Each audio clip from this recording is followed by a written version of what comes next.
En Libye, le croissant pétrolier est désormais sous le contrôle des autorités parallèles. Ceci grâce à un coup de force du général Khalifa Haftar qui promet de redistribuer les cartes.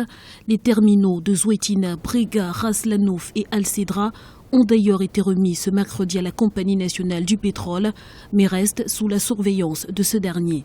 Le communiqué de l'armée libyenne qui était très clair que l'armée libyenne ne s'occupe pas de production ni exportation de pétrole. Et c'est la NOC qui est en charge de ça et sa responsabilité de protéger les installations et pas se mêler dans la gestion de ces installations. L'armée, c'est pas sa mission de se mêler dans les affaires politiques ou le règlement politique entre les protagonistes. Il faut que les deux parties trouvent un terrain de réconciliation sur l'application de l'accord.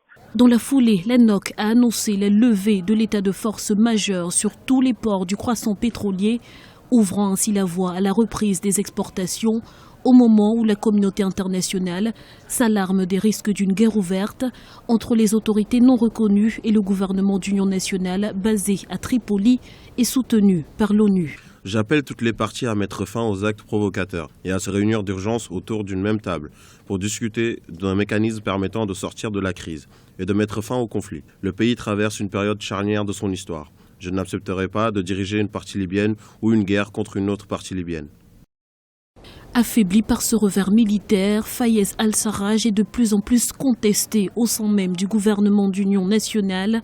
2 de ses membres ont en effet proclamé leur soutien à l'opération du général Haftar dans le croissant pétrolier.